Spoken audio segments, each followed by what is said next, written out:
Hey, this is Zoe Williams of the Voice of Reason and So What Morning Shows here at Dash Radio. Listen, everybody on YouTube, you guys have been a tremendous support for my shows, and I appreciate everybody for tuning in every week and, participating. But I'm serious than a mug. We need your help on the GoFundMe campaign. We really want to do the VOR radio network, and I'm asking you personally, each and every one of you, we're over nearly 24,000 strong here on the channel. We need you to support by donating. Just click that little button down there and it'll take you directly to the GoFundMe campaign. It's gofundme.com/Zoe Williams. Anything you can do is greatly appreciated. It continues our movement. It continues our forward progress. And I appreciate you all who have already donated. If you can do it again, I thank you so much. Thanks again. So what? I'm out. I'm Zoe Williams, the voice of reason. If your relationship is in trouble, I'm the dude to call. Has your soulmate become your cellmate? Does black love still exist? What are your bedroom turnoffs? Fantasies and fetishes. Financial infidelity. I'm dating a fat person. Are they worth the wait? Trust me, this gonna be crazy. How about the heavy stuff? The child wasn't his, and he still had to pay child support. It's a very heated topic. How was that right? Mama's baby, daddy's maybe. I just have so many questions I want to ask you. I just like to kiss a woman's ass. Is there something wrong with that? Damn. He told me he had a vasectomy. I'm pregnant. Betrayal has been committed. Hit you with the bad pipes routine. How does he maintain his humposity? He likes it when it pinches my neck. Why can't you open up, brother? I'm a karate man. Karate man rules on the inside. They don't show their weaknesses. Yeah. How do you write women so well? Zoe Williams, Reason and accountability. the voice of reason. Oh, yeah. You already know, Sugar Bear, who's in the building. Take it off. Strip down. Butt naked, little girl. Show me what you work. Oh, I'm sorry. It's the evil, nasty reverend. Turn your intuition off. I know it feels wrong, but it feels so right. I'm sorry. Ladies and gentlemen, Zoe Williams, the voice of reason, has returned to Dash Talk. You already know what it is, DashRadio.com. That's the destination. That's the network. The radio station, however, is Dash Talk. All you gotta do is go to DashRadio.com, scroll all the way down to the bottom. Once you scroll all the way down to the bottom, you'll see Dash Talk, and that's where we are. This is a caller-driven show. The number to dial is 323-230-4610. That's 323-230-4610.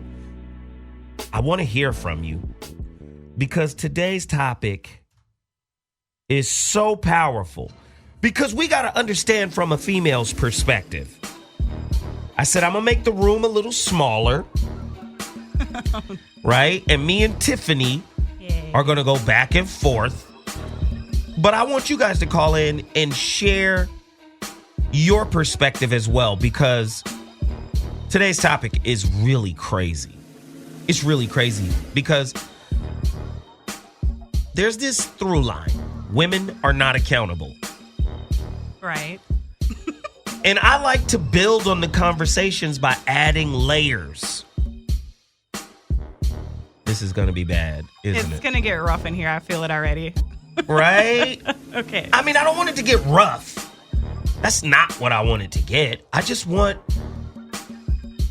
Listen, if younger women are listening to this dialogue, then they could be like, oh, auntie and mom and them be on the bullshit sometimes. Right. Right? Because women do teach other women little tricks on how to maneuver and take advantage of situations. Right. One thing they got to stop doing is being perceived as unaccountable. Play the intro to the show again, and I want you to pay special attention to the end. Yes. When famous actor, what's his name? At the end? Nicholas. Oh, I ain't got it. Okay. Jack. Oh, Jack Nicholas is at the end? He's at the end from the movie As Good as It Gets. Oh, I must be so distracted by the end of the intro. All right, so you remember the scene in the movie As Good as It Gets when the lady runs up to Jack. He's coming out of an elevator and she goes, "Oh my God, it's you." He's this great author. "How is it that you're able to write about women so well?" He says 2 things. "I take a man, and then I take away reason and accountability." Fuck. It's kind of true, though. But do you see what I'm saying? Yes. So I had to do this show, especially in light of all the other shows. They kind of They come together. They come together. You feel me? Play Yeah. the intro one more time, please. Let's just slap them in the head with the intro real quick. Let's go.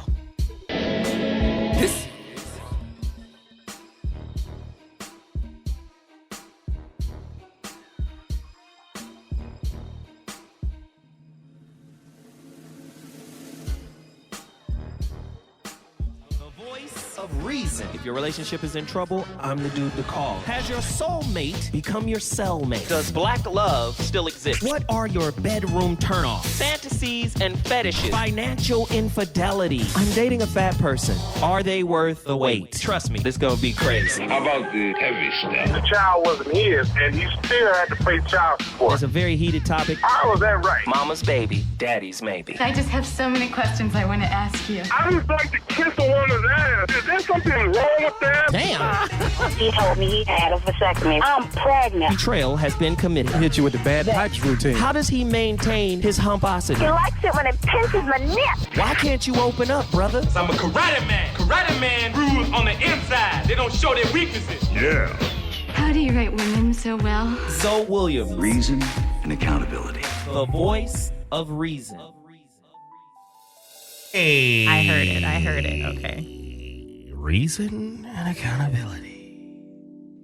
Now, what's so amazing is women are superheroes and they have this superpower called intuition. Yes. And is it me or do women routinely justify ignoring their intuition You're correct. Often. while at the same time blaming the man? Don't wake up a woman's heart if you ain't ready to whoop whoop whoop. And don't be invested in her if you not gonna whoop whoop whoop whoop. Today's topic, hey, Be-Hind is 2020. A deeper look at why many women ignore their intuition/inner voice, knowing that its warnings are likely true. Ladies, if you're out there listening to the show right now and you are experiencing this, or should I say, and you are doing this to yourself, please call into the show. Oh my God. I know men ignore their do men have intuition? Ooh. Is intuition gender specific? Maybe. Ugh, I got questions. I got questions now. Shit. The I Should Have Known show. Hindsight is 2020, a deeper look into why many women ignore their intuition, inner voice, knowing that its warnings are likely right. Question. Is it possible that insecurities can be mistaken for intuition and vice versa? Jeez. Is there a way to fine-tune your inner voice/intuition? We all have a still voice within, but how often do we really listen to it? I know, first off, women don't want to acknowledge this, but women love danger just as much as men do. Oh, yeah. Yeah. And women try to front like, no, I'm together, my shit is right, and I don't take any risks. But really, I don't want to say it in a vulgar way, but does risk get a woman wet? A little bit. Or sometimes a lot of it. It depends on what the risk is. Yeah. Yeah. Yeah. How much has... Right here. This is bad. Oh, this is bad. Call me right now, 323-230. 4610. Yeah. How much has not listening to your intuition cost you in your personal relationships? Right on. A lot. I'm not going to ask any more questions. I'm just going to go to Tiffany. Tiffany, you're the sole woman in here. You better represent. Right. I am definitely riding solo dolo today. Okay, where are we starting? Which question? That was a lot of questions. Right there. How much has not listening to your intuition / inner voice cost you in your personal relationships? I will say it has definitely cost me money. I probably, at this point, I can't even calculate how much money, but definitely cost me money, time for sure. Like legitimately at this point, I could calculate the hours I spent driving back and forth from LA to Sacramento. Like I could probably calculate the time, literal time. Wow. Yeah, so time, energy, like thoughts. To me, the one thing you can't get back is time, not wasted time like in a relationship, but legit like I could have been doing like legitimate other things with that time I was thinking about and ruminating over things I should have just trusted my intuition with. But what does it sound like? Like, is it a voiceless voice? Is it a nudge? Is it an energy? You know, what is it? For me, it's really an energy. Like it will, and again, we'll get to talk about like the difference between just insecurity and intuition. But for me, my intuition really manifests as actual like an anxious pang in my stomach. Like it will actually manifest as like a, ooh, girl, like you know better. You be like, here. Yes. Not that maybe like vomity, but an actual like pain. Like if you're in tune with your body, especially as women, like hormonally we're built like biologically to work that way, to operate as an animal, to like for our intuition to actually physically tell us stuff, like to know when there's danger, to know like when we're attracted to somebody. So your intuition will physically tell you like, hey, something's up. That's crazy. How many times have you ignored your intuition and what kind of trouble has it gotten you into? Give me a specific example of fuckery. That's like Spider-Man not acknowledging the spider senses. Well, okay, so an actual example was last year when I found an email exchange between my husband and supposedly a coworker. I still don't know if it's a coworker or not. But the actual email was like, oh, the day is better because you're in it. I just want to tell you how beautiful and wonderful you are. You know, I hope you have a great day, babe. Like, or baby. Like, he didn't even call. And what did your intuition say? My intuition was like, this ain't right. She was like punching me in the gut like, girl, that's a mess. And then you ignored it. I did. Like, I just let him give me whatever. Well, not whatever. He gave me a very BS explanation to like what this email meant and why it said what it said in the context or whatever. And my intuition was screaming like, that's a bunch of shit. But I just chose to ignore it. Like, but I want to make my marriage work. I'm a Christian woman. It will be all right. Wow. There's a lot of motherfuckers out there ignoring their intuition. Yes. And I think men are doing it too. Oh, yeah. I know I did. Oh, Jesus. Here we go. Caller! You're on the line. Welcome to the Voice of Reason. Caller, welcome to the Voice of Reason. I need you to speak on it. Turn your radio down just a little, please. Caller? Caller? Somebody's struggling? Struggling. All right, hang up. Listen, we want to hear your stories, but your phones have got to work. Today's topic. Hindsight is 2020. Listen, there are people out there that are just so hard-headed that they gotta go through it. Yeah. Right? The insight of the intuitive process may be working, but some people feel like I just gotta do it anyway. I need to feel what this is about. I need to experience it. Well, those people are gonna have rough lives in general. Like, the more you ignore your intuition and you have to learn, the wonderful thing about the human experience is that we're meant to learn from others and not have to do it ourselves. Right. Like, mirror neurons. Like, we learn to walk by watching other people walk around. We learn a lot of what we do naturally just by watching and imitating what our parents do. Right. How to groom ourselves. Like animals, they learn how to groom themselves from watching their parent animal. Wait a minute. Are you saying you can learn how to ignore your intuitive process? Modeling your parents? Yes, that's a lot of women. If we're taught to ignore it from, your mother or your father, whoever was your main primary role model. No, that's heavy right there. Now, you done blew my mind with that. Caller, you're on the line. What's your name and where you calling from? Speak on it. Caller? Hello. Hello.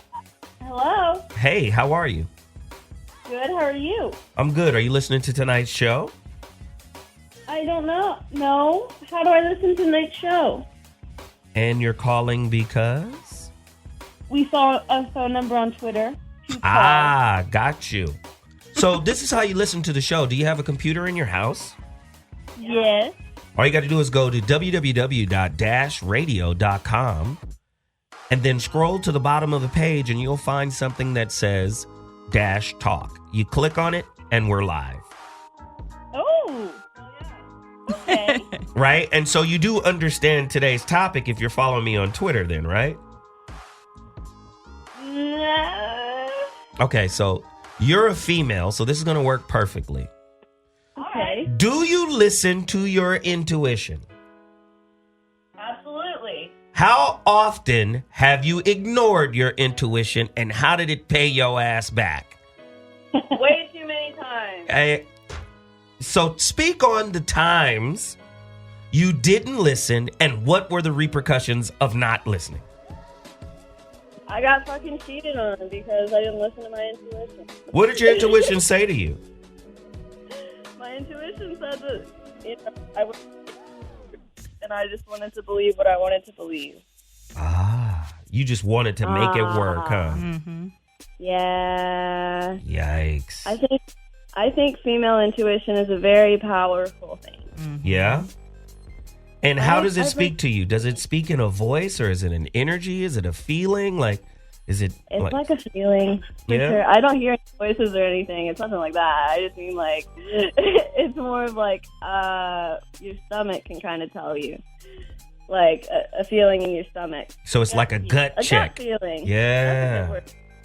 So intuition is just a fancy word for instinct. Yes.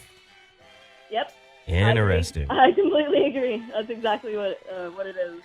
You sound like you've ignored your intuition on many occasions. Honestly, I've ignored my intuition to talk on the phone right now. My friend dialed the number. Wow. See? Look at it. So ask yourself a question. Yeah. In ignoring your intuition, what was the worst situation you got yourself into? Oh, Yeah. totally my car. Here we Totally go. my car, definitely. What happened? Tell me. Oh, I mean, the cars in front of me were stopped, and I pretty much told myself that they weren't going to be stopped for long, and they were stopped for a pretty long time. Wow. Yeah, didn't end too well. Well, listen, I really appreciate you guys following my instructions on Twitter and calling on blind faith. Your intuition paid off. Thank you so much for calling the Voice of Reason with Zoe Williams on Dash Talk Radio. We appreciate it. That was good. Caller, you're on the line. What's your name and where you calling from? Speak on it. What's up? What's happening, pimp? Hey, man, I just want to talk about the funny relationship that women have with pain. Oh, say more. The Okay. funny relationship that women have with pain is what he said. Hey, Right, Tiff. right. Yeah, I'm here. I'm A listening. lot of women love pain. They love the pain story. They love the feeling of pain. They just have a real weird relationship with pain. And I'd like Tiffany to dig into that. Of course you would, Tiffany. Of course. What was the term you said Freud used? Last week you referenced it, and that basically this cycle where, we have an experience and we habitually actually repeat that experience. So particularly for women, if one of our first relationships, either with men or specifically our first romantic relationship or first sexual interaction was that of pain, a lot of us subconsciously or consciously consistently do behaviors that will replicate that situation. So say your first, right. Yeah. So it's really, again, comes back to just human behavior and understanding habit. You have to recognize the cognitive dissonance, the difference between your belief and your actions, and take what you need to do to meet them or change them. Because that's what a lot of women do. We have these beliefs of what we want, but then our actions don't meet them, which creates the pain. Wow. That's crazy. women's. That's all I got, brother. Keep doing what Hey, you're man, doing, thank you for that one. You hit her upside the dome piece on her way home from Jones Beach. Wow. Y'all are in relationship with pain. Definitely, especially if one of our first major male relationships was that of pain. But wait a minute. See, hold on. What's really crazy here? You guys have mastered the art of deflecting, non-accountability, and blaming when you guys are equipped with a superpower called intuition that you routinely ignore. How can a woman ever blame a man for anything that she's magnetized into her life? I would say she shouldn't blame the man. She shouldn't. So, like, for me, I don't necessarily blame my soon-to-be ex-husband for his actions. I blame myself for, again, ignoring my intuition.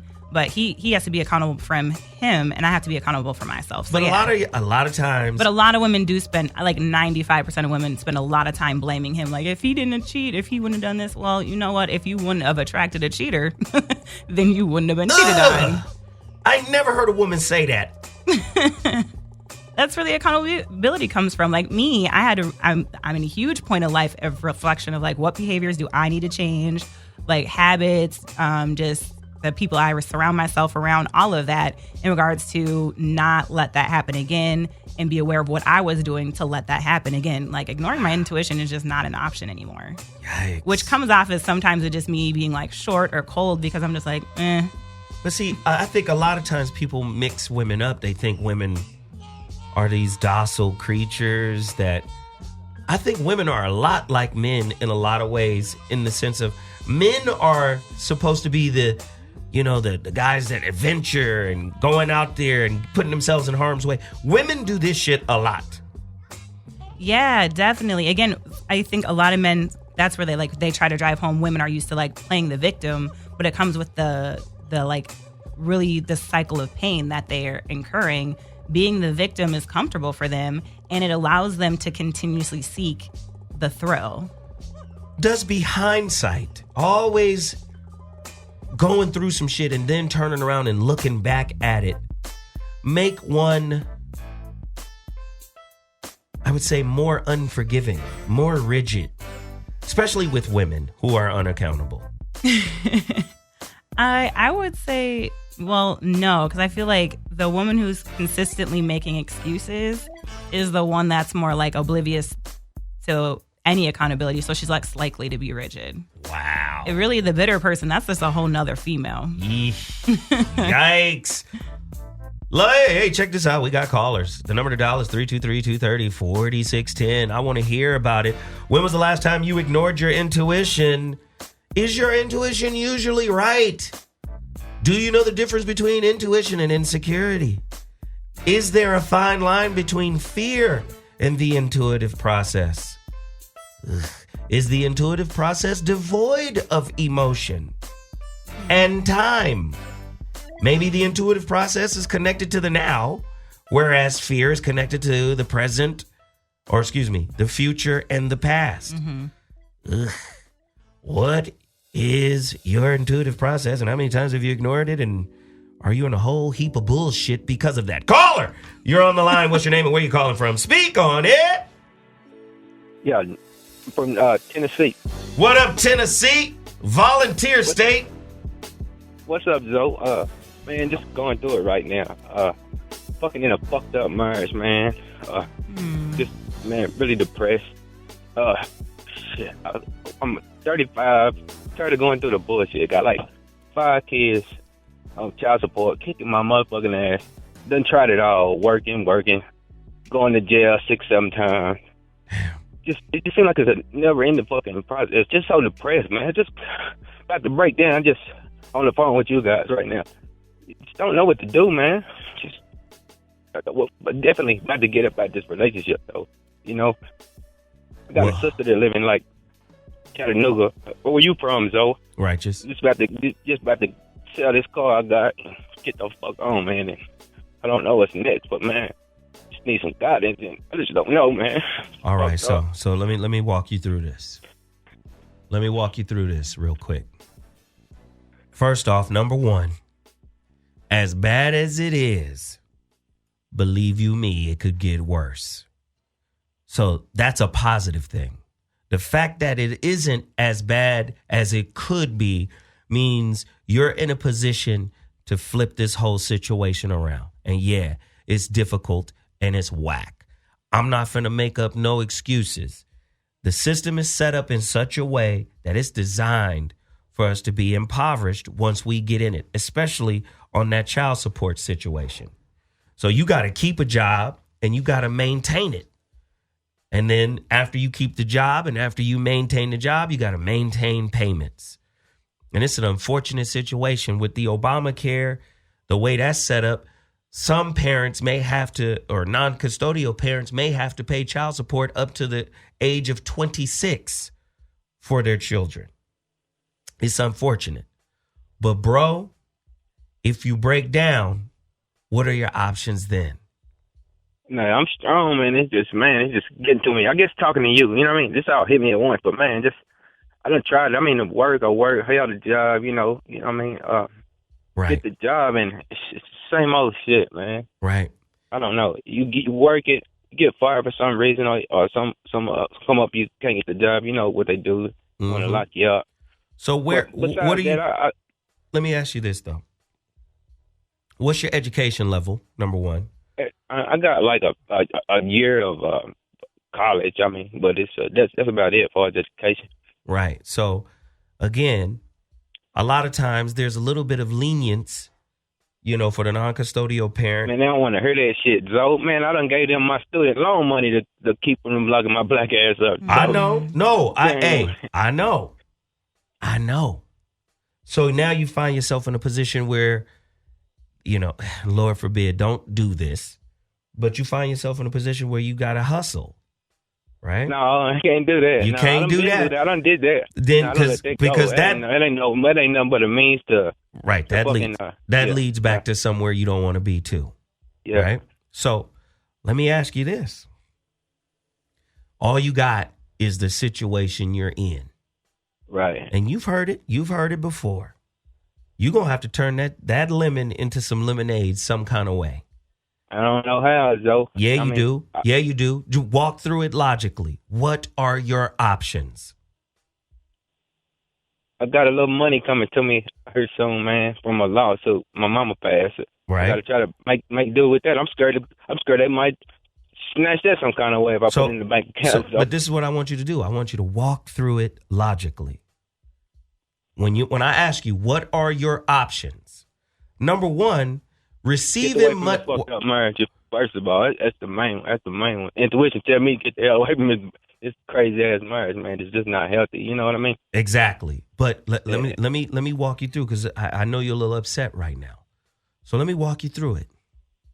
Number one, when it comes to receiving money, I don't know how it works in the state of Tennessee, but in the state of California, man, you got to set up a corporation. You can't receive money in your name. You have to receive money in the name of a corporation. I've been trying to get my financial literacy up and find out ways to. So let me give you a couple of tips real quick, bro. Just let me give you a couple of tips. I don't know how it works in Tennessee, but in California, these are some of the rules you can use. I got this. You're not gonna let me. I'm trying to get about $3,000 off of it, man. I don't know what. I want to take off and come to Cali. It's been one of my thoughts, but I don't want to just come and get. You know what I mean? I'm just at that fair too. You know. The way it works here. You set up a corporation. You set how much you pay yourself. Mm-hmm. And then the child support will be based off of what your corporation pays you. Cool. You see what I'm saying? I don't know if that works in Tennessee, right? So if I just get the hell on out the state, man, and you know, I ain't trying to run. It's just, man, you know. Well, hold on. This is what I'm not. This is what you also can't do. You gonna leave the kids? All right. No, man, my kids do. I'm watching my kids from YouTube videos, though. So she's not letting you see the kids. Man, I got 4 children from 5 different. I'm sorry, 5 children from 4 different women, though. So it's a fucked up situation. Just being young, and you know what I mean, it's been crazy, man. Growing up in a fucked up situation. You know what I mean? But see, but this is what I don't want you to do now. This is about responsibility, bruh. Right. Yeah, most definitely, yeah. You mismanage your seed. I did. You mismanage your seed, and now the repercussions of mismanaging the seed are such that you feel like you ain't got no way out. But really, you created the situation, and any situation you create, you can also create a solution to get out of it. Okay. Every problem has a solution inbuilt. Number one, the solution can't be, let me run away from this situation. No, I ain't trying to run. No, most definitely trying to run, but I just need find a remedy, though, and it seems like it ain't one. Well, there is a remedy. And unfortunately, the one man that you you're going to have to do the work of 2 or 3 men. That's just the reality. That's the reality you created for yourself. You're going to have to work like you 2 dudes, 3 dudes. Man, I can't kill myself like that, though. I done did it. I done did that shit, though. I got to work my way out of it, though. I'm going to do it, man. You have to. I don't know. You have to. I don't know. And then let me just say this. You created the children. You work yourself into a position to where you could take care of the children. And now you put yourself in a position to where the mother even understands, well, you know what, at some point I got to open up these kids to their father because he's been consistent with the bread. It's unfortunate that you got to play that game, but that's the game you got to play. Mm-hmm. Whatever disagreement you had with the mother, you should seek to try to remedy that. Yeah, it ain't really no disagreements, though. It just I don't know. It's the money, right? Is it the money? Yeah, it ain't no. I can go see it. You know what I mean? It's my. I don't know, man. It's so guess what? So guess what, bro? Break. So guess what? If it's just the money, bruh, you got to figure out a way to get more money. Mm-hmm. Yeah. You just got to, and you got to work, and then you got to pay those bills. And once you do that, hopefully the sister will open it up for the kids to kick it with you, to vibe with you. Now you taking care of them, and now you're in a position to advise them. Man, they love me like a motherfucker, though. It ain't like it. I ain't seen them in 2 years, though. Go see them. Man, wow. my daughter called my sister phone crying, talking about she want her daddy, dude. I can't go. I don't know, man. It's just. I do have to say this, up, man. I do have to. Feel like I'm so in a damn trap, man. I'm sorry to fuck your show up, Joe. No, I mean, you need to get off your line. No, you good, brother. You good. I want you to speak on it, because if you don't speak on it, light skinned lady, I just probably last thing I need to be talking about, the little light skinned mixed lady. I'm sorry, mixed lady, young woman with the going through the divorce. Man, I got the biggest crush on you. I think you're the most beautiful queen in the world. Hey. You got enough problems. You should don't be handing out no damn compliments right now. We trying to fix this situation. It is, man. I know, but shit, I had to give my damn. I'm all going through all kind of shit. I'm surprised I ain't got you on the phone, man. I've been trying to get through for weeks. Hey, man, but let me come back to you though. You got to work it out. And really, it's about. But listen, listen to me now. Really, it's about work. It's fucked up. I know. As soon as you do something, you ain't making it up. You're not gonna let me talk. All this fucking manual work. I ain't. You know what I mean? I gotta put something together, man. I'm tired of working, breaking my fucking neck, and ain't getting nothing out of it. You know what I mean? I got you. And I done did it. I done work. You know what I mean? Paid child support 2 years straight. Lost my job, unfortunately. It was good, and I was, you know what I mean, happy to do that. But it's just a damn trap, like you said. I just got to figure out a way to get up out of it, Joe. Man. Keep strong and find a way, man. Yeah, you do. That's all I know, but do. I appreciate you, for your time, man. Hey, next time, do me a favor, bro. Email me your number. Man, I did. I left your email 2-3 weeks ago. Okay, man. hold on. I know you probably get so many though. But I try to break it down. Hey, listen to me. I'm trying to give you some instructions. Okay. Email me your name and your number and say, yo, I talked to you on the radio. I'm going to call you on my day off on Thursday. Man, please do. And I'm going to have some solutions for you. All right. All right? I mean, I'll take his little 2,000, I get off his car and come to Cali, man, and goddamn live on the streets and try to figure out a way. I feel like I just need to get away from Tennessee. Ain't shit here for me, man. But I got that fur in me a little bit, just a little bit, but I just need to get the fuck on it and come up, man. Right. No matter, I'm going to tell you this. Felonies, you know what I mean? I ain't got no felonies. I'm a straight up, man, just got myself in this fucked up situation. I need to come up out of it, man. All right. You know what I mean? All right. Well, we're going to, hey, make sure you email me, bro. Make sure you email me. What's your email address, Zoe?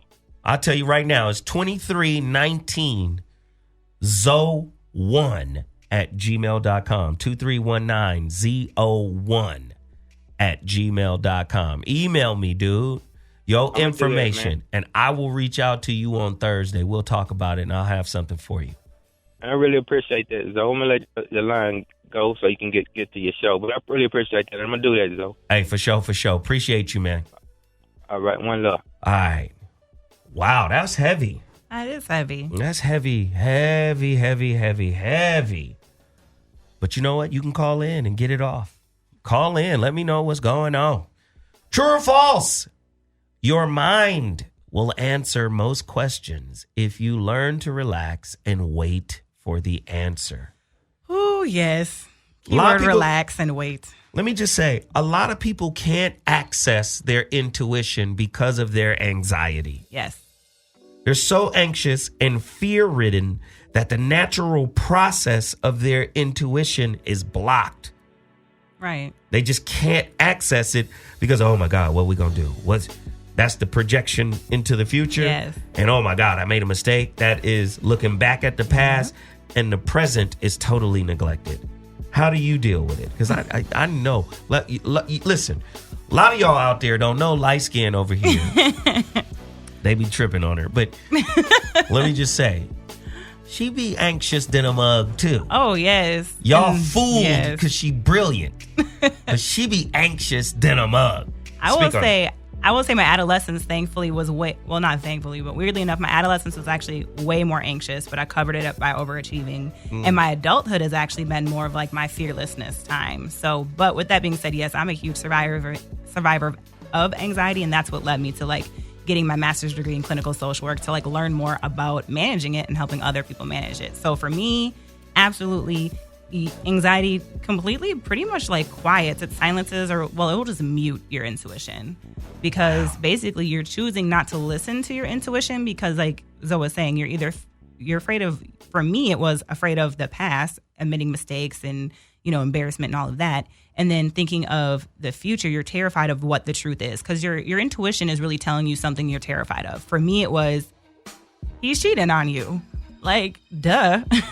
But once I realized, like, I quieted my anxiety and got myself to a healthy place where I reminded myself of who I am, how strong I am in my support system, and I just got quiet and comfortable and neutral, my intuition told me what was wrong, and I wasn't afraid of it because your intuition is to tell you what you're supposed to know. Mm-hmm. So once I accepted what my intuition was telling me, he's cheating, and I was like, oh, I'm supposed to know that. It wasn't a negative thing then. It was like, oh, I'm supposed to know why, because you're supposed to make a choice now to stay or to leave. And for me, I was able to neutrally make the decision like, oh, I'm supposed to leave. Sometimes intuition, like, I'm going to save that. Let me get this caller real quick. Caller, you're on the line. What's your name and where you calling from? Welcome to the Voice of Reason. Speak on it. Caller. Somebody said, damn, I pray for the caller. Hope he gets it together. I hope he does too. I'm going to holler at him for show on Thursday. I'm definitely going to speak to the brother and talk to him about it. But let me just say this. My intuition spoke to me before I went to Corey's show when all that shit happened. Ooh, so. I promise you. Oh. And I didn't listen. Why didn't you listen? I don't know. I just felt like maybe you being lazy. That was my thought. Like, are you tired or something? Fuck being tired. Oh, like you thought you were like, your inner monologue was like, oh, you just don't want to go to the show today. You just don't want to go. Like, what's your problem? So mislabeling your intuition. I mislabeled it because it was really saying, sit your ass down. But I wasn't listening to that. I really wasn't. And it was like a gut instinct, like, not today. And for me, it's kind of verbal. It's like a voice. For me, it's like, if I wrote about it in my first book, because the last time a feeling like that happened to me, well, it happens often, but the last really significant time that it happened was when my great grandmother fell ill. And I called her I wrote a poem about it in my first book called Big Mama Speaks Without Words. And I was in my bookstore, story time with Zoe. I was in my bookstore in Altadena at the time. And something just said, it was like a voiceless voice. It was kind of like, yep. Yo, call Big Mama. Right. So I was like, all right, I don't call Big Mama because we had a rough time, when I was younger. I mean, we good now. I'm an adult. But when I was younger, it was like, I had this look on Big Mama. It was rough. Yeah. Anyway, tense. So I call Big Mama. Hey, baby, how you doing? Hi, baby. What's up, Emma? You all right? Yes, I'm fine. What you mean, am I all right? Okay, yeah, she's good. She started cranking up. You're like, you're normal. Okay, you're good. All right, I just wanted to check in, and I'm good. But then she said, there's one thing you can do for me. And I was like, well, what is that? She was like, I need you to come down here and put this blanket over my legs. I was like, okay, something wrong. Right. She's hella independent, shit talking, and gangster. She needed something. You asked me to come put some blankets on you? Right. Okay, something is wrong. So at that time, I'm a young man or whatever. I'm in my, I think, mid to late 20s. I don't really understand her. Right. So I just knew, go do that.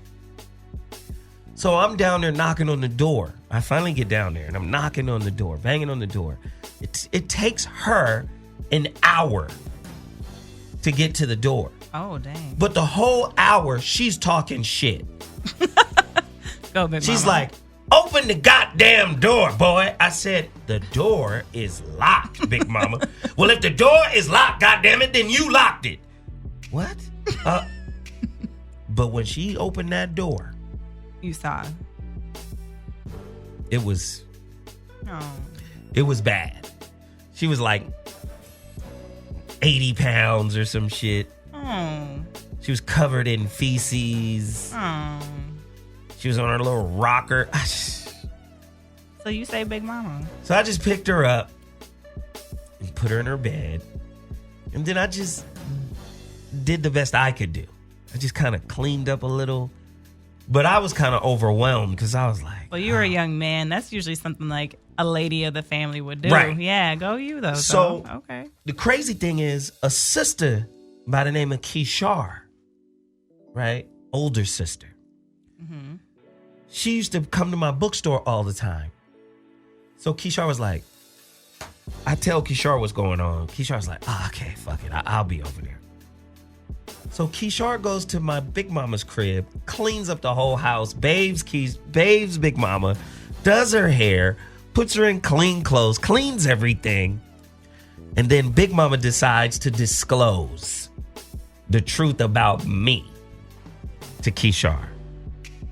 So I come down a couple of days later, and when I walk in, she goes, who would have thought that the devil would be Big Mama's angel? Oh. So I'm like, oh, shit, here we go. Now they know I'm nice.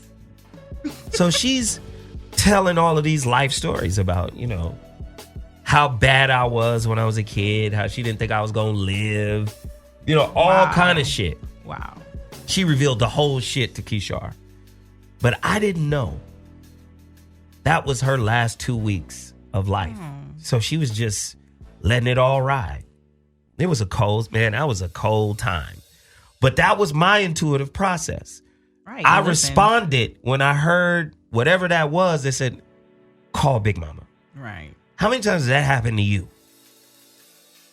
Yeah. So I would say, now that I'm reflecting and getting in tune with my memory, there is one really sad case, worse than my husband, if that's even possible, but it is. That I banging on that brother. That brother brought you here. No, again, forever thankful, homie, for real. Zoe's life. So gracias for that life choice. But no, I ignored my intuition in that I moved in 2010. I moved out of a living situation. I had a roommate. I actually lived in her house, a beautiful house. But I had moved back home for a little while to like save money after grad school, da-da-da. And I was ignoring my intuition in regards to checking in on her. So I was like, I was so busy, I literally was working 2 jobs. I was working full-time nights and full-time days. It was nonsense. I don't know why a human would do that. But so I was working a lot and just trying to get the student loans under control, build up my experience, whatever. And so I was ignoring my intuition to call and check on her. So when I finally listened to my intuition to call and check on her, it kept going straight to voicemail. And then I checked my Facebook and I saw like what would make your heart drop, which was all of these rest in peace signs. Like what happened, rest in peace, Angie, da-da-da. And I was like, this is a terrible joke. Y'all got to be playing. And so I wrote a message like, someone tell me what's going on. And our mutual friend called me and she was like, listen, they're not kidding. Angie's dead. And that was like the worst scenario of not listening to my intuition in regards to like, it was a domestic violence situation and she took her own life. And I was like, yo, I just lived with you 2 months ago. Like Sometimes a person's fear kind of masks what's really going on with them. And it's hard to read them. Like, yes. Like Star Wars. Yes. Cloudy is your future. Like you come into a person's space and sometimes they're so cloudy, it clouds your vision. Right. Especially if they're this strong personality and sometimes they can cloud your shit. It's crazy.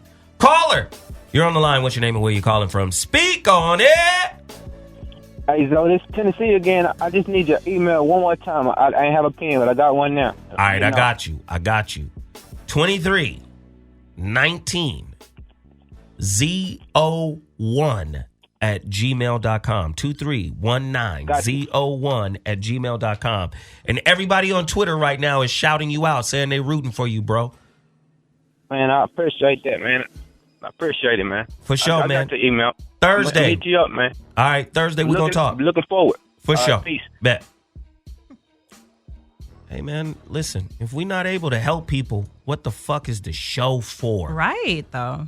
We're not able to help. What is it for? Caller, you're on the line. What's your name and where you calling from? Speak on it. Man, I was just listening on the radio, bro, and I remember this had to be back in 2008, man. I was in grad school. I was in undergrad. And one of my friends I met, she was calling me, and it was Christmas time, and I was busy. And like you were talking about the intuition, man, it was so heavy because I didn't answer the phone. Wow. And I knew something was wrong, and I was on my way back home, man. And I rode by her apartment, and I saw police out there, and I rolled up, and they told me, like, yeah, man, she took her life. Wow. And it was crazy. It was crazy. Like it haunted me for years. You kind of blamed yourself for not answering that call? I blame myself, man, and I literally got to the point where, like, if anyone calls me, I answer the phone. Mm-hmm. Right. Damn, that's tough. Yikes. Yeah. Listen, that's why I wrote in the Relationship Dismount, one of the forgiveness tools that I created, and this is a self-forgiveness tool. It's called the Regret Bucket List, where you create a bucket list of regrets. And the only way to get those regrets off your bucket list is to forgive yourself for them. Right. See, it's easy to say, oh, I forgive you, and really not forgive them because in your mind you have standards and beliefs that they're supposed to live up to in order for the forgiveness to stay put. Right. That's really not how forgiveness works. No. This is why you will run into people and say, well, I thought I forgave them. Right. But in reality, they're still holding on to that. Right. They're still dealing with that. The regret bucket list doesn't start with the external. It starts with the internal. Right. You taking responsibility and accountability for whatever your contribution to the situation was, then claiming ownership of that, then releasing it. releasing yourself from the guilt. Right. Guilt is the greatest boxing ring where you get into it and you kick your own ass. Your own ass. So when you forgive yourself, that's when you say it's okay to come out the ring. It's all right. Climb out the ring. Right. That's facts, man. That's facts. Man. That's good stuff, man. I appreciate you sharing that, man. That was heavy. Very heavy stuff. Thank you, brother. I appreciate you, man. My name is Aaron from Georgia. Y'all hold it down, man. One love. For shigadoos. Today's topic. Oh, my God. I should have known. The I should have known show. I will say I have a positive one of when I listened to my intuition. It was. You never listen to your intuition. I You do. bad as hell. I know a lot of people. I am bad like as hell, but I do listen sometimes. So this is where I'll say I listen to my intuition in that I took an extra call at work one day and took my time and stopped to talk to a coworker that I had been not really making time for. And on my way, I was kind of irritated, I wish I would have left earlier. But my intuition told me no, talk to this person, slow it down. You don't need to be in a hurry.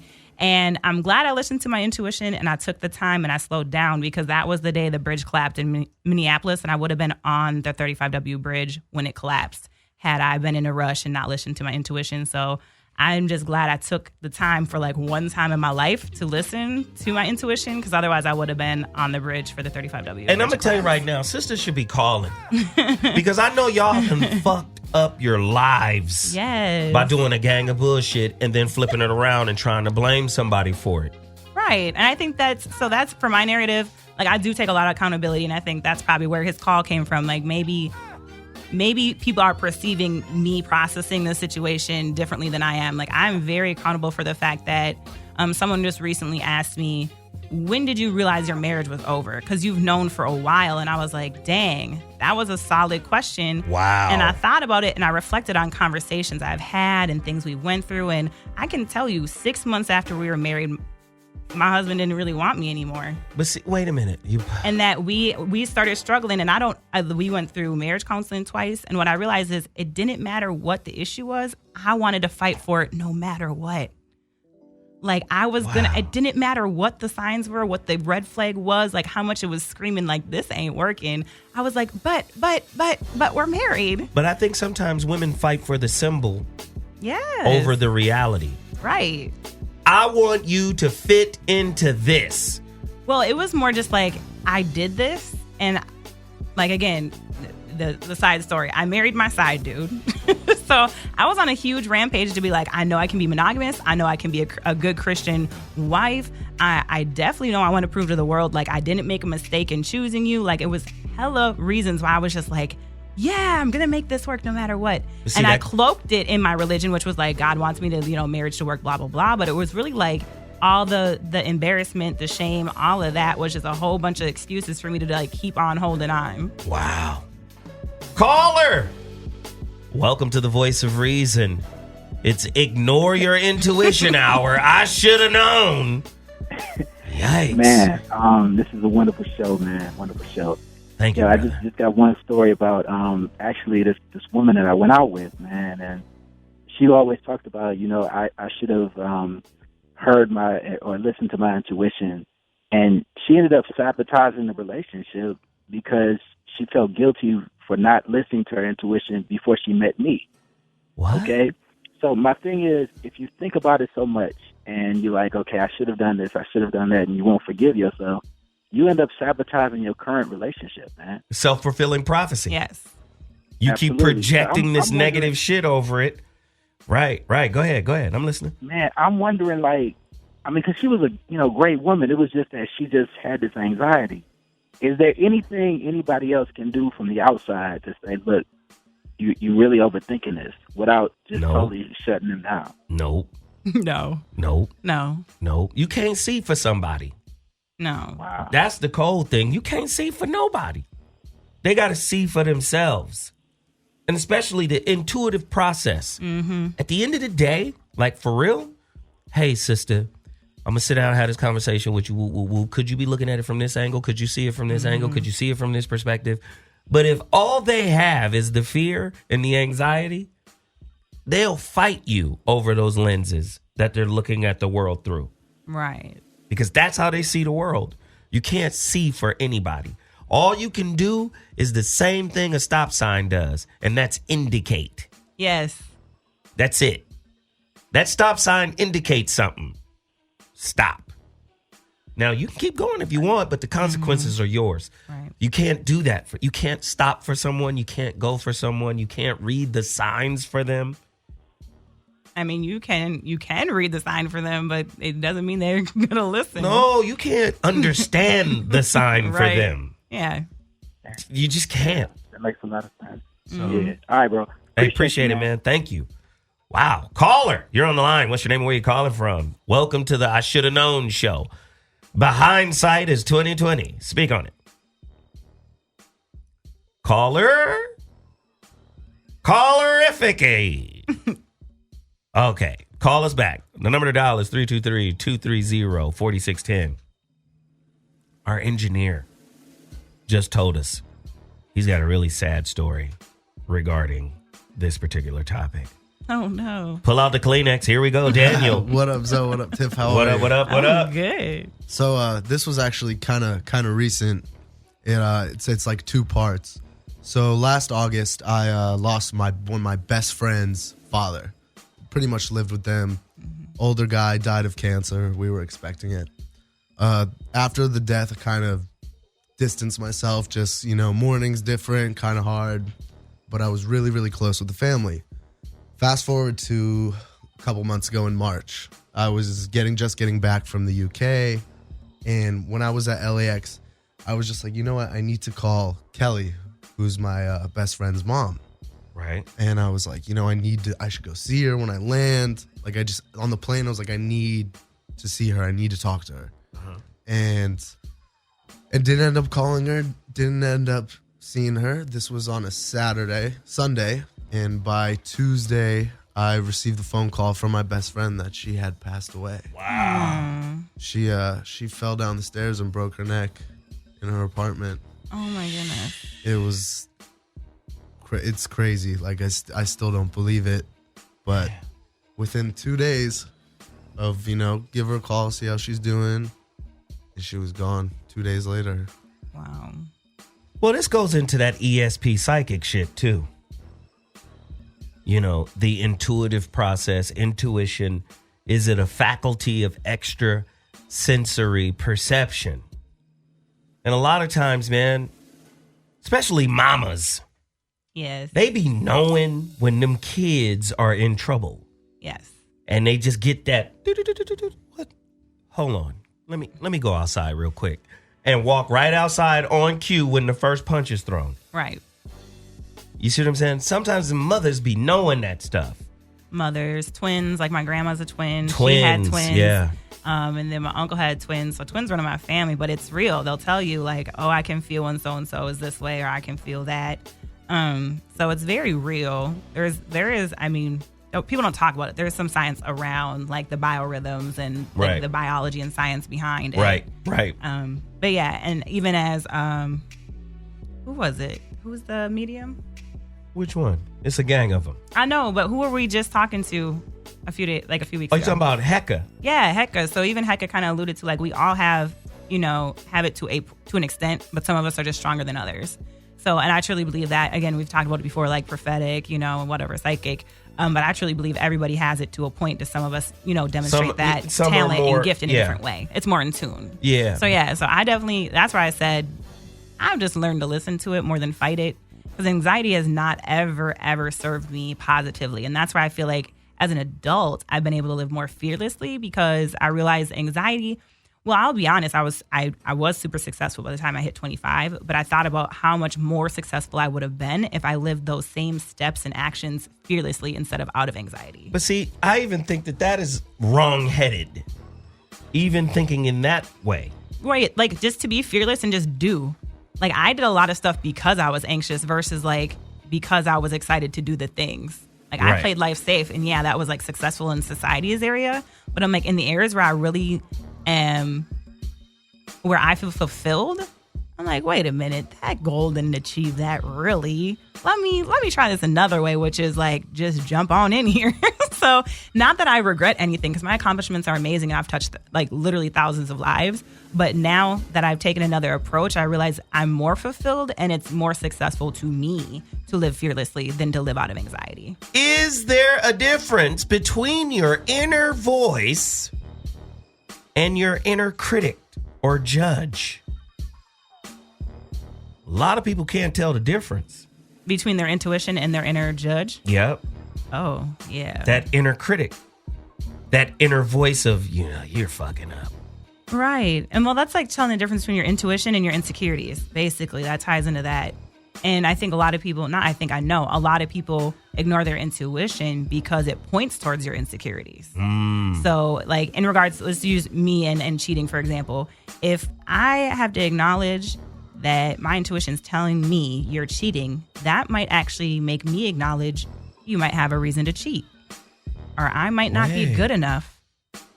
Go deeper. Or I did something wrong. Go deeper. So I'm going to ignore this intuition to tell me to catch him, because I'd rather live in La La Land and be like, I'm perfect. Who would cheat on me? I'm wonderful. Wow. Right? Ask yourself, yeah. Did that kind of revelation come to you when you got cheated on? Did you think to yourself, here are 3 reasons that I got cheated on? And they came from an objective observation, like, wow. No, not up top. I mean, it was definitely like a up top. It was like completely like, well, it was stages. At first, it was like very rational, like, oh, I acknowledge my intuition. This is not a normal behavior. Let me go acknowledge the abnormal behavior. But once I was like seated in the position of like, crap, that truth is now here, there was a transitional moment of gray area of completely irrational, like just nonsensical behavior before I was able to get it back together and centered again and be objective. That's there was like a good 2 weeks of just fuckery. But what did you discover? What, in my fuckery? Before I became objective? Because a lot of people feel like, okay, I got cheated on. There's no reason for that. Right. What did you come up with as a viable reason? I came up with like where I was lacking void and where I probably missed his needs. Say more. This so is good. I was like, he regularly like basically screamed at me at some points that like I wasn't being respectful of his ego and his needs. And that it became actually a joke where like he embodied the like neglected husband. And so I didn't take his sarcasm and his joking serious. That was his way to blanket his feelings, which was he really felt neglected and he wanted more from me than what I was giving. And maybe he just didn't have the words to tell me exactly what it was. Maybe it wasn't exactly time or money, but just something different than what I was giving him. So I had to own the fact that as like an overachieving woman, like I just clearly wasn't giving him whatever the heck it was that he wanted. But you know what? You're a lawyer. You said that in such a slick way. I didn't give him what he wanted. Like I missed what my man needed. There we go. Layman's terms, I fucked up. Right. You went all around talking about what was wrong with him. No, like I really said, like clearly I missed something in giving him what he wanted. I did. And it was weird. We played the cycle, the dance a lot of people do, which was like, he's very sarcastical in general. So, but like that we played these games to blanket what we were really saying to each other, what we really needed. So for me, it wasn't even being dumb. Like I legit can tell to this day, I'm like, I don't really know. Like I really don't know what it was. Cause I'm like, I'm a sex addict in recovery. It clearly wasn't sex, which is most men's complaint. So it wasn't sex. So what was it? Probably a girl who gave you more time and played to whatever need it was that I missed. Wow. So yeah, like you're spending time with another woman, getting something that I'm not giving to you. I have to own that. I don't know how I feel about your response. Caller, you're on the line. Speak on it. Welcome to the Voice of Reason. Caller. Can you hear me? Yeah, we got you. What's up, bro? Yeah, what's up, man? It's Jack from Honolulu. Jack from Honolulu. What you talking about, man? You hear us dropping this information on here about intuition. I should have known. What should you have known? You know what? For the longest time, I don't know. I didn't really know myself for a while until I started really looking for myself.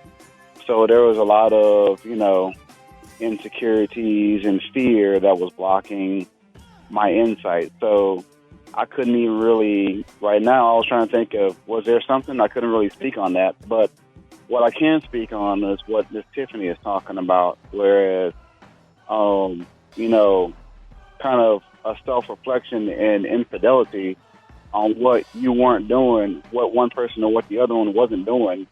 So yeah, that's like, I see my situation. I see that from both sides, but I saw that like immediately after I found out, you know, that I wasn't the only one. But wow.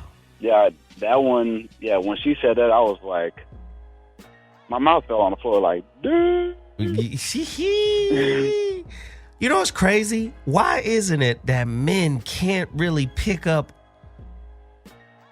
on a cheating woman the way that women pick up on a cheating man? My perspective is that men just socially aren't trained to ask for the same things women do. So like a woman feels very comfortable being like, give me your phone codes or else, give me your email password or else, post me on social media or else. Whereas if a man did the same, like gender role bias, we'd be like, that's crazy. What? That's crazy. What? That is crazy. Because you acting real girly right now. Right. So you I feel like real feminine, society, homeboy. we've done dudes wrong that way. Yeah, we've disserviced men that way. But I mean, I'm talking about the feeling sense of it, like the Spidey's tingling. This motherfucker lying. I can't speak on it. You're a man. You speak on it. No, I'm trying. Yeah. Go ahead, Jack. I can tell you why. Yeah. So men, and this happens from, dumb young to where you're a boy and let's say you fall down and hurt yourself. You start crying. The first society conditioned response is, hey, you're a boy, suck it up. You know, quit crying. Dry it off. So as men, we're taught not to acknowledge our emotions or feelings. So if you have a guy, you fast forward to a man, you have a man that's been told that the entire time, which is most men, if they don't acknowledge their feelings or emotions, they don't know what the hell to do with them. So they're just like, man, I don't need that crap. I'm in here with logic. Mm-hmm. And this is all that's going to sustain me. That's a good point. Good point. Hey, man, I appreciate it, man. Thank you for the call. As always, brother, you do good stuff, man.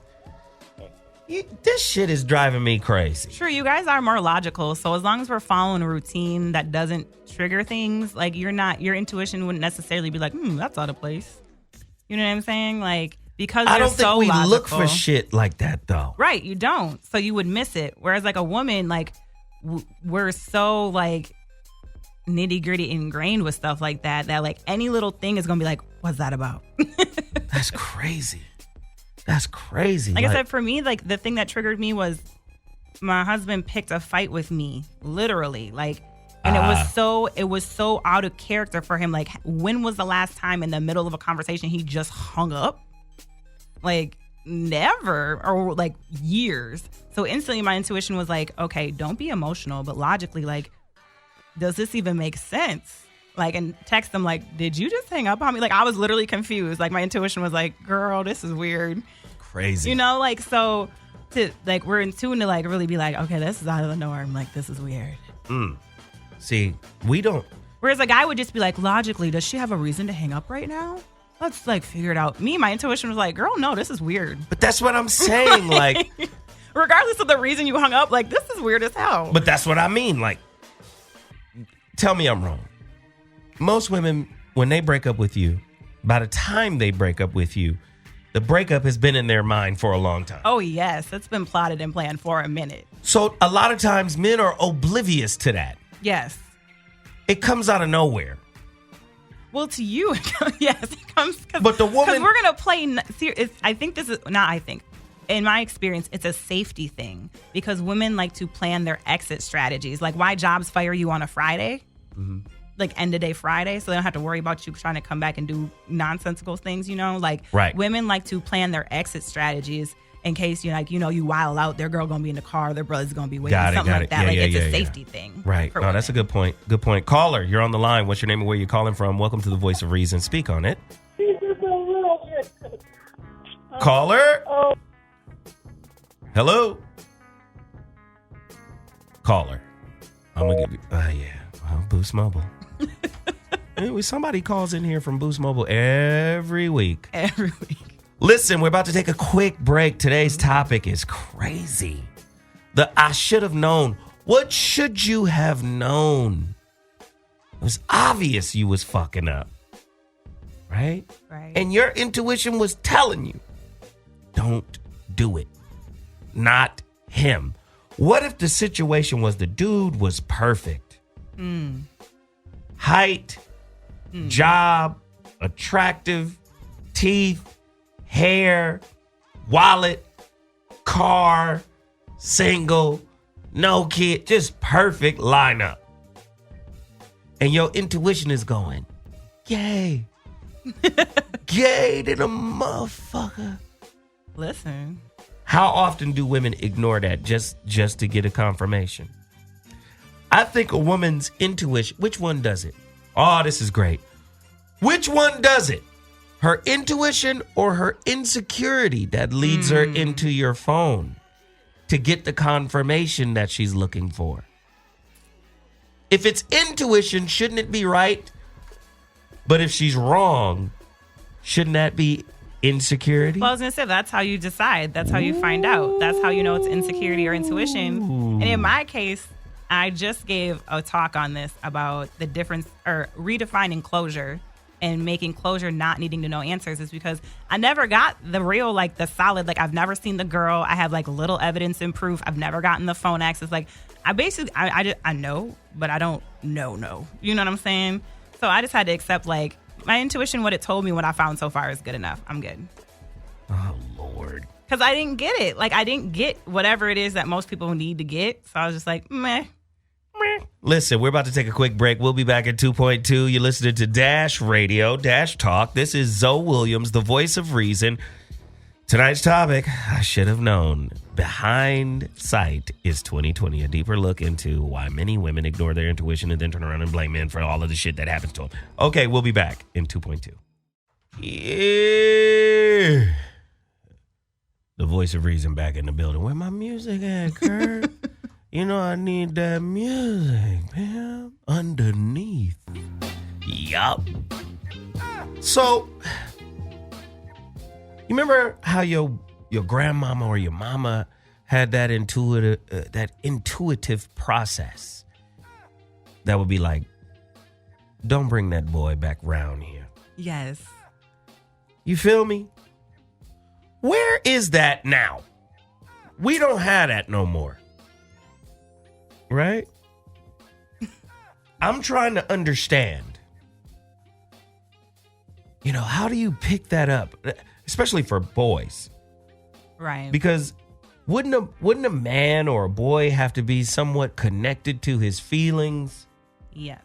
In order to have the intuition? Star Wars again. Search your feelings, Luke. You know this to be true. Like, but that's not cultivated in our society. Right. To search your feelings and kind of understand the emotion and the intuitive process.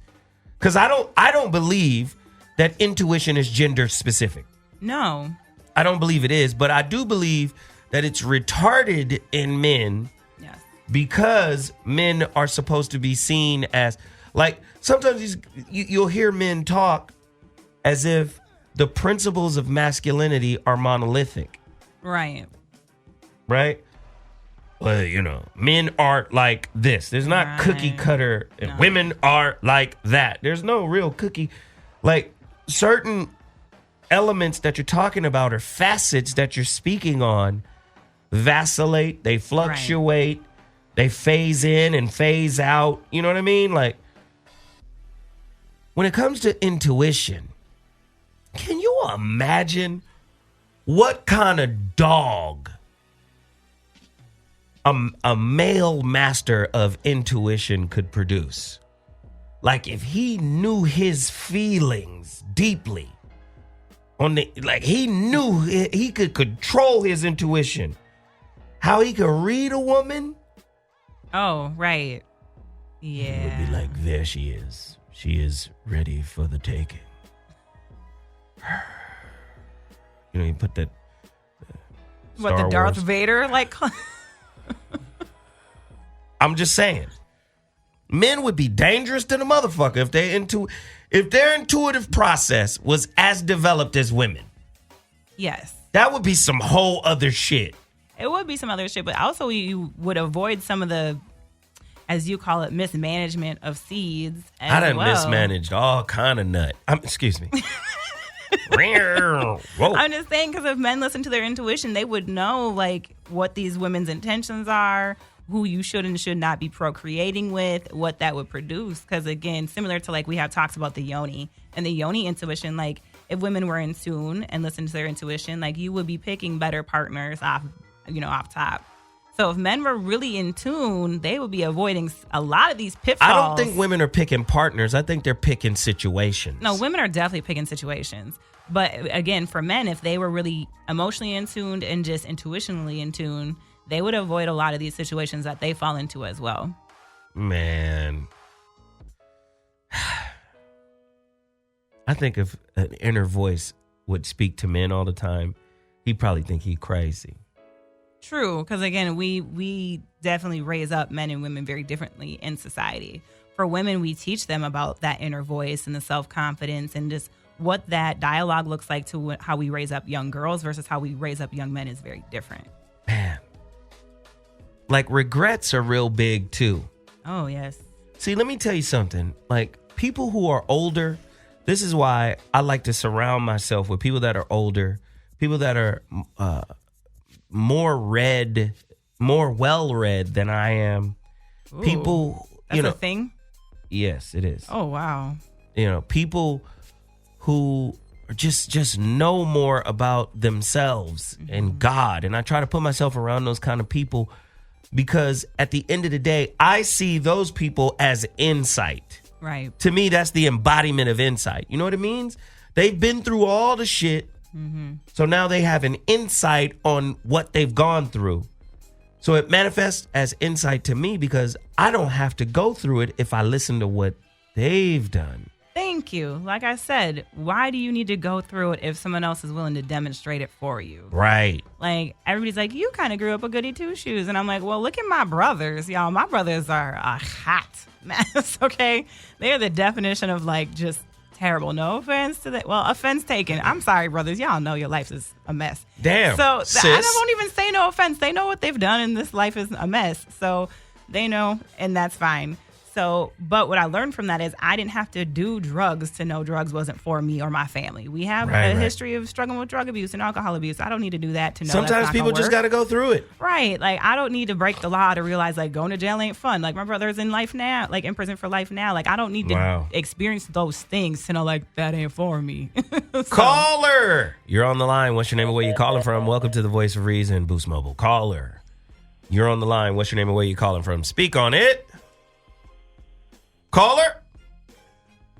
People keep trying to call in, but something is happening. Yeah. Call back. Right. The number to dial is 323-230-4610. Yes. I should have known. I got so many I should have known stories. All right. I'm just going to say this is my ex. I'm not going to break down any specifics. Safe. Let me just say this. It was weird. My godmother, the woman who took care of Big Mama, I introduced her to this one chick I was dating. Right off top, she said, no, son, no. Mm-mm. I was like, what? This chocolate baddie? Are you crazy? No. No. Now, my godmother at the time is a damn manager of an apartment building in Pasadena. Okay. On the second floor, this gay couple that was hella friendly with the godmother. Okay. I walk in with the girl. The gay dude went, not for you. Oh, I see where this is going. I was like, I was like, what kind of weirdness is happening? So more than one person told you, And I didn't listen. Well, now you're just dumb. I didn't listen to nobody. So I wasn't going to listen to the gay couple. I mean, okay. He was like, Yo. With the I was like, nigga. You can't never tell me nothing. This is my nigga. I can say to you, So I was resistant. I wasn't listening.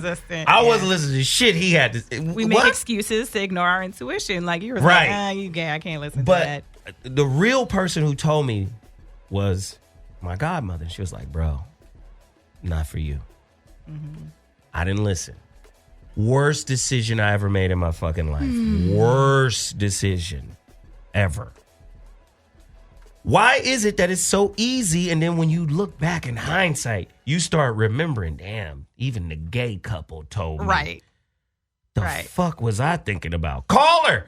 You're on the line. What's your name and where you calling from? I should have known show. Hindsight is 2020. What's your name and where you calling from? What up, man? Hustle from Miami. Hustle, the creator and originator of these topics. Hustle, watch this, Hustle. Tiffany, I just text Tiffany the topic when she got here. Yes. Tiffany says to me, oh, nice topic. You think you slick. I did. Like I'm trying to set her up for some shit. And I be like, y'all don't know the process of how these topics get created. I finish with the So What show. I come downstairs. I get on Periscope and I say, what y'all want to talk about? Well, thanks. And that then makes me feel Hustle better. developed this shit. Hustle, speak on your topic, pimp. Yes. Hey, look, man, it's real. When Zoe come on sometimes and he asks for topics, I just kind of feel the vibe, and you know everybody's throwing out ideas, and he picks up whatever sticks. You know what I mean? You see? So okay, kind of good that way. Hustle be making hit records and shit. Hindsight is 2020. I'm going with it. Yeah, man. I just be sharing things I be thinking about. You know? Right. I'm trying to figure it out like everybody else. What should you have known, Hustle? Shit. Ooh. What should I have known? I wish I knew about white supremacy sooner. Wow. Oh, yeah, me too. That's something that I would have realized the fight that I was in, so I would have got more prepared for it. Mm-hmm. And, you know, spend a few extra hours in the gym, if you feel me. Wow. But something I like to do, just for everybody listening, sometimes I like to ask myself, okay, if I could go back in the past and give myself advice, what would it be? Wow. But more importantly, if I could go into the future and give myself advice right now, what do I think it would be? Because you can make changes today. You dig what I'm saying? Yeah. Mm-hmm. Yeah. Almost like when people come to me with some problems, I kind of tell them, like, well, what would you tell your son to do? What would you tell your daughter to do? Right. Because it puts them in a different place. Mm-hmm. You know what I mean? Shit. Hustle, what strain of weed do they have available down there, pimp? Because this is that Crondonalicious thought. This dude over here. I'm on that. Yeah, I'm on that God ganja. You feel That's me? that God ganja right there. Yes, this dude DMT. yes. Hustle is shit. That's heavy. But sometimes you have to think this way, man. Like, I was telling this sister earlier today, and I mentioned it a little bit with a little while ago on this show. Sometimes fear is so powerful and got so much firepower in your life that you can't even get into an intuitive space because the fear is there.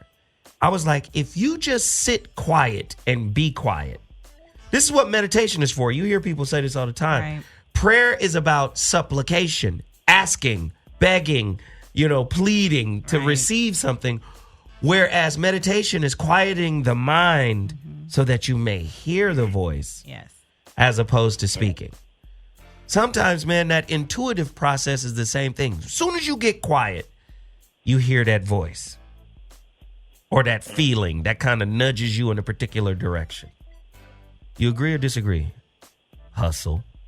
Well, bro, I don't pray like that. Then give them an example, Hus. I need them to hear your example, man. Because I know people, we like to make a difference between prayer and meditation, but I feel like they should be one and the same. Exactly. It's in a dialogue, conversation, if you will. Yes. With what is. Man. And any good conversation, the important part is listening. I think that's something that we have to learn to do because we have trouble listening to others. So imagine the trouble we have listening to ourselves.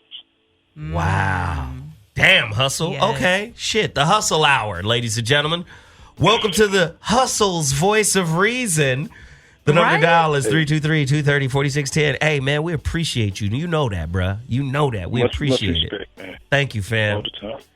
Hustle, man. He be creating these topics. I love it. Yes. Caller, you're on the line. What's your name and where you calling from? Speak on it.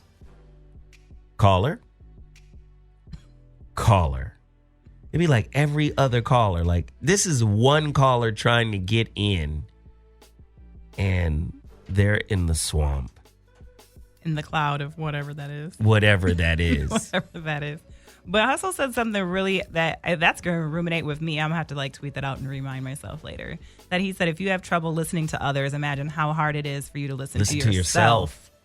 And that's where people stop that. Well, not even stop hearing their intuition. It's just they can't hear it. They don't hear it because you're not giving yourself space to listen to yourself. That's crazy. But you know what it is? A lot of times that's because they got the wrong idea about relationship. Absolutely. Now, most people think relationships are about having a good time, escaping the bullshit. Relationships is where you work on yourself. A relationship is like the woodshed. Yes. Where you take yourself into the woodshed and you come out with some kind of product. That's what relationship is really about. But a lot of people will run to that motherfucker thinking everything gonna be all right long as I'm in a relationship, long as I'm not by myself, long as I'm not lonely. And they'll ignore their intuition in order to get into a situation.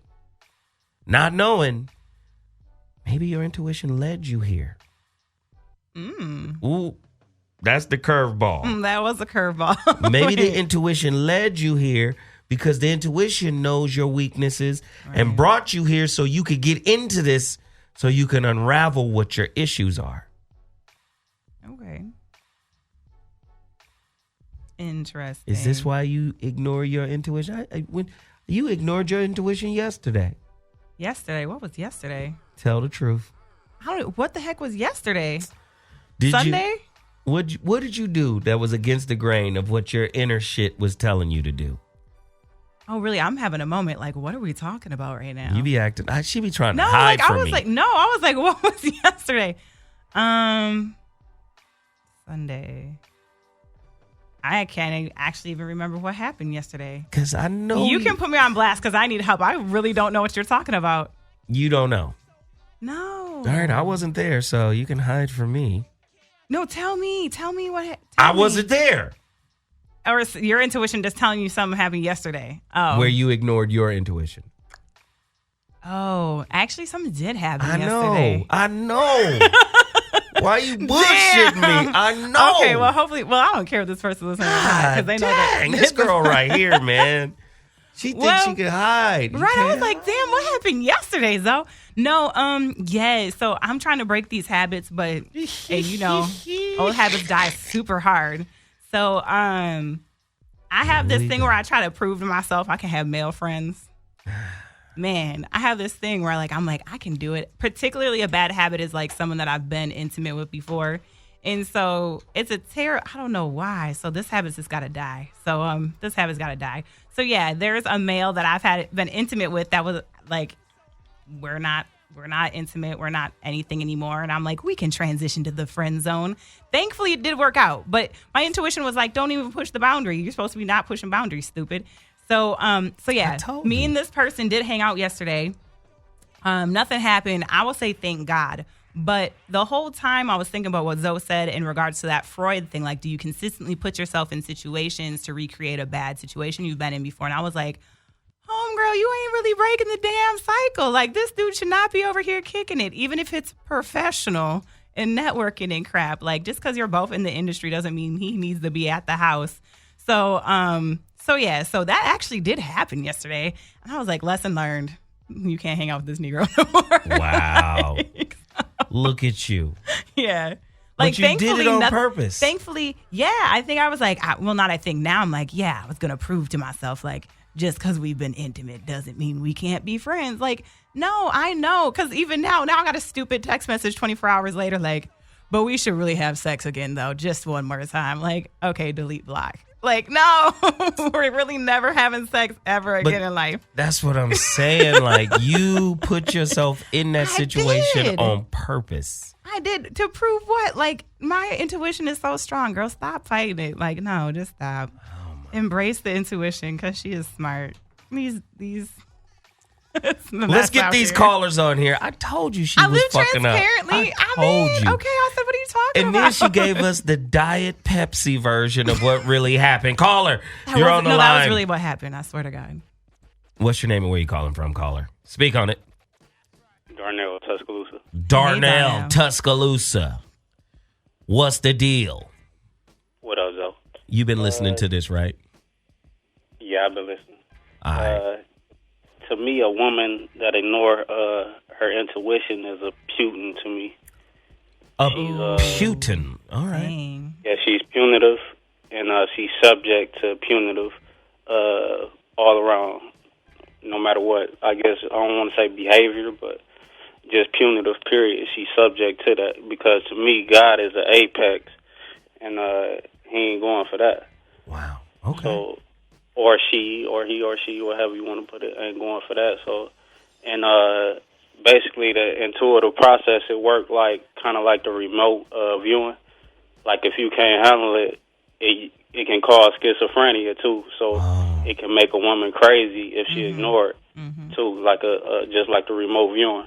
If you can't handle it, it's cause you to go schizophrenic. Wow, man, that was heavy.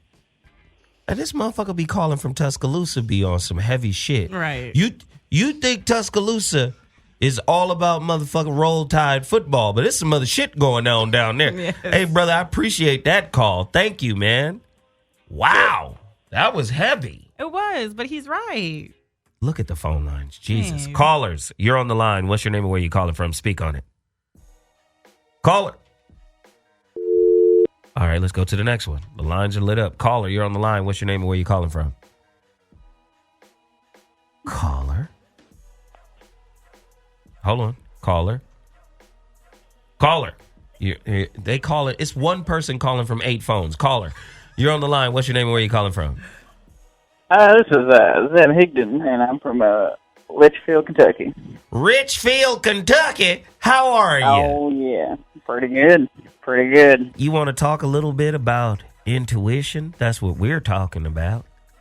Intuition? Yes. How's intuition there? Okay. What? And scene. How's intuition there? I love it. Caller, you're on the line. What's your name and where you calling from?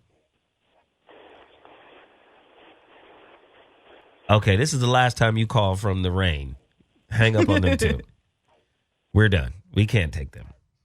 Listen, if you want to call in, the number to dial is 323-230-4610. I know you've been trying to get through, but if you can't get through on that little busted ass phone, don't try no more.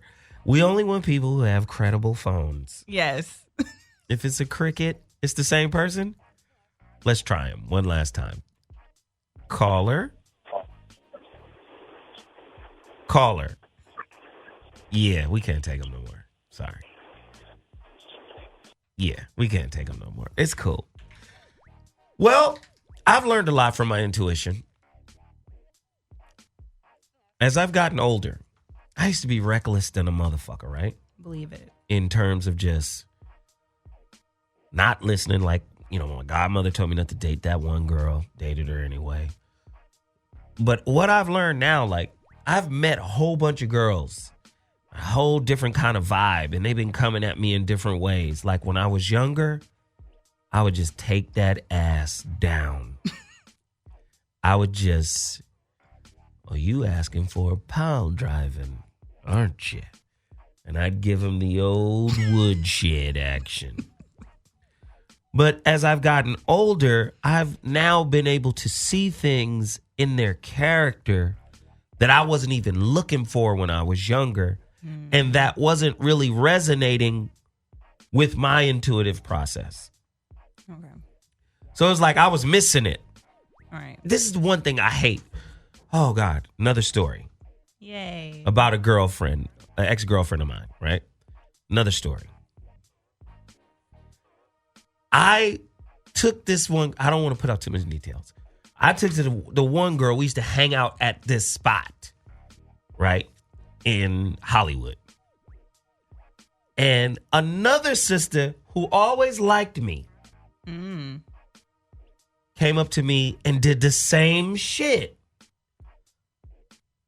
Now, the same shit as my godmother did with the other girl. Oh, I was like, what same shit? Which is not for you. And it was, watch this. Watch the serendipity of all of this shit. The sister that liked me and the godmother, both Scorpio. Okay. The sister that liked me walked, hey, yo, pull me to the side like, not that one. Right. And naturally, I'm a dickhead. You're like, you're just a hater. You just a hater. Yeah, you dumb. Yeah, that's on some stupid man shit like, yo, it's you. You cool and all. I wasn't going to mess with you anyway.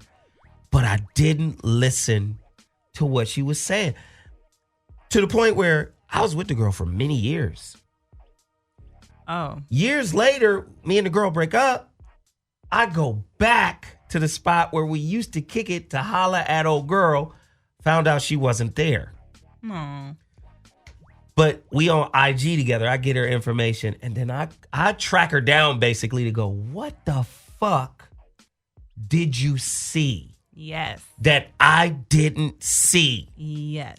Because I don't understand your process. Like, how do you know how a dog, dogs, man, they can smell cancer. Right. They be like, hey, this nigga sick. But I can't talk. I don't know if I can tell you this in bark. Take this nigga to the doctor. Right. You feel what I'm saying? I was like, how did she know? And I've always questioned, my godmother, like, how did you know? What did you see? How do you pick it up? Right. She was just like, I'm just letting you know. Nah, that's not for you. Yeah, sometimes I don't know, like, oh, this character flaw, that character flaw. They just, like, sense it, like, not for you. And that's what I kind of hated about my family. I told them I relinquished, like, nowadays, like I said, you keep saying, like, do we still have big mamas that tell us stuff like that? Do people engage in their intuition? They do. But I think as a society, we've told each other that love reigns. So we don't have those conversations. We don't give people around us the power to give us insight. So we're like, well, I love them, so And my family, unsolicitedly, when this all started, my transition started unraveling or whatever, told me the same thing about my husband without telling each other. Like, verbatim, we're like, well, yeah, I didn't want to tell you, but he just wasn't the one. But you know what that's called? But why didn't you tell me? And they're like, well, you were so in love, though. But that's called enhancement bias. Right. But the weird thing is they all said the same the same things, unsolicited. And I was like, what the? So the agreement now was like, these are all my brother's one of them. So he's one person. But then my three closest, like my mom and my two best friends, I was like, you now have like intuition rights. If something is off, like you have permission to tell me, and I will at least have the spirit to listen. But not necessarily like be like, okay, I'm just not gonna fuck with him. But like at least have a spirit to listen. But this is why I kind of disagree. Because I don't think it's intuition when they already know something's wrong. When it's the extended family. Because the enhancement bias, it already says, like, you in the relationship, you have different agendas and motives. Right. And you want it to work. Or else you wouldn't be in it. No, right. So you tend to enhance the good qualities. Well, of course. Of your partner and push down the bad qualities. Unless for me, I'm a habitual oversharer. So like I literally share everything. So that normally is the case in most people's relationships. But in my situations, like legit no bullshit. And I tell people this when they date me, like everything you do that's verbally able to be repeated is likely repeated to at least these three core people in my life. God, like there is no go. filter. Like I legit but it's a mess. But the enhancement bias goes But on that to does say, work for everybody else. yeah, but it goes on to say too, your extended family has a better view of the relationship and can predict its end date better than you can because you're in it. Right. They're not invested in it the same way, so they see it more objectively. Right. This nigga right here is going to fall off because he doesn't have this, that, and the third. Exactly. And he was raised like this, and this. His daddy missing. Some shit about to pop up.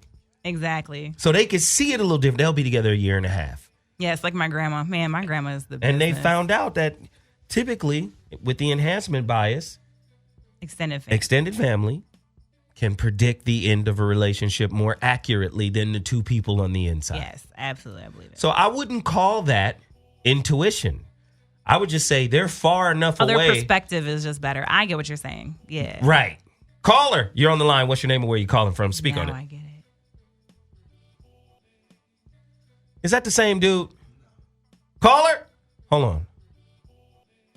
Okay, hang on. Bummer. I want to talk to you. I want to hear from these people, but their phone lines are janky tonight. Well, is it them or us? Is it them or us? I don't know. You know, sometimes it's us. Right. Let's just be honest, Kirk.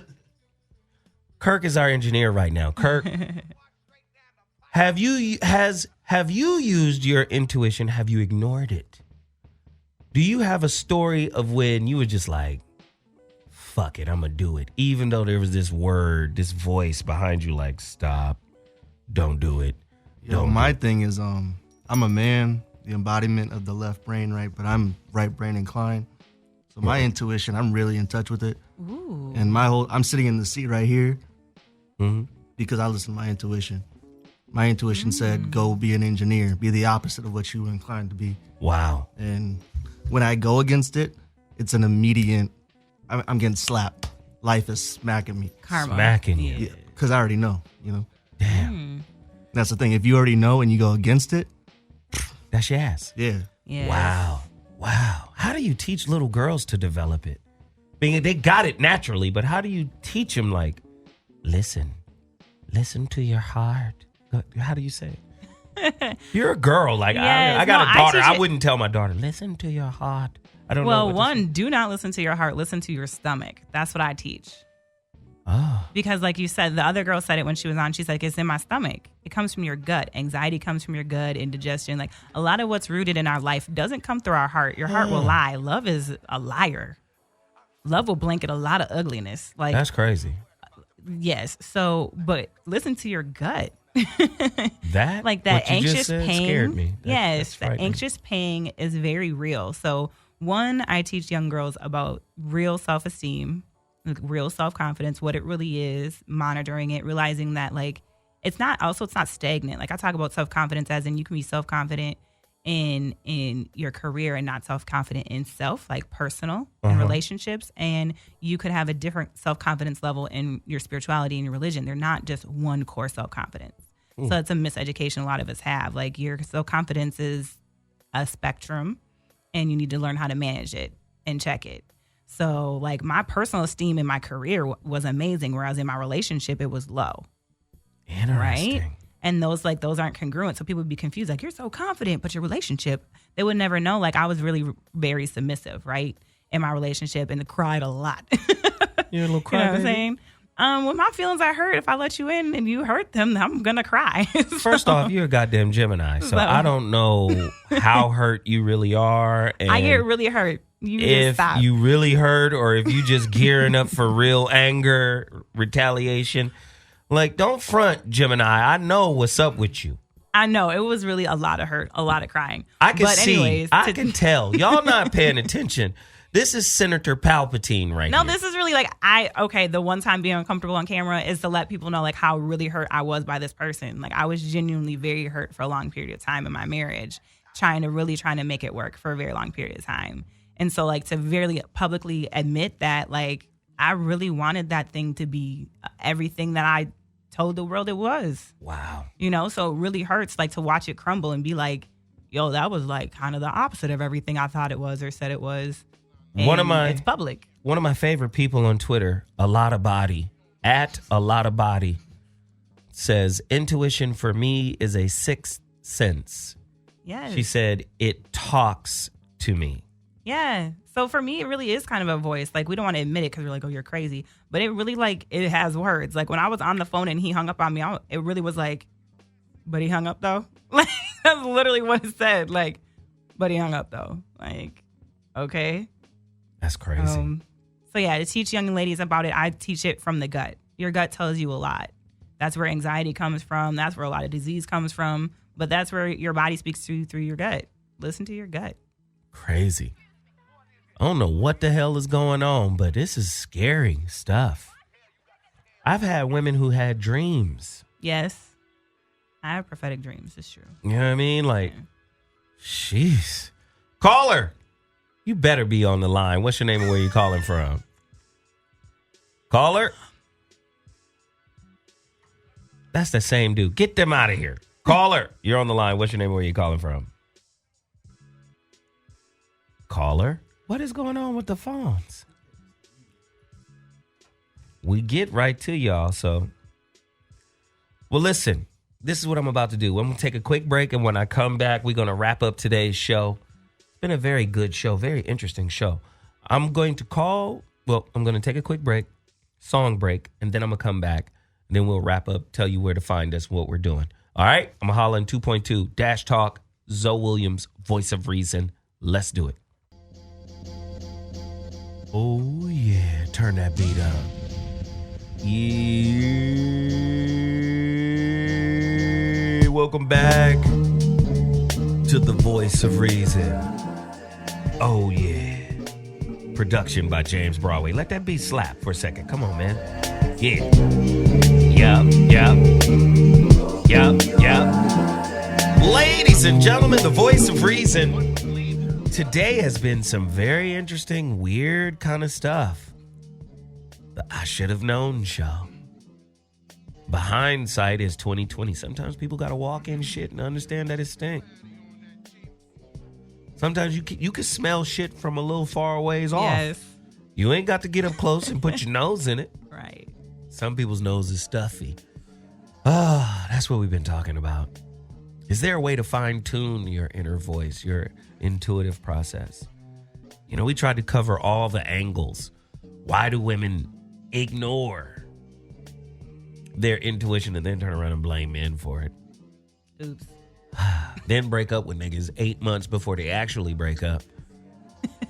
I mean, like, it's a lot of wild shit going on that women do, man, that just be prepared for anything. Yes. Don't believe nothing. Your woman, tell me I'm wrong. Your woman is like an electron. An electron only manifests when you have a conscious observer.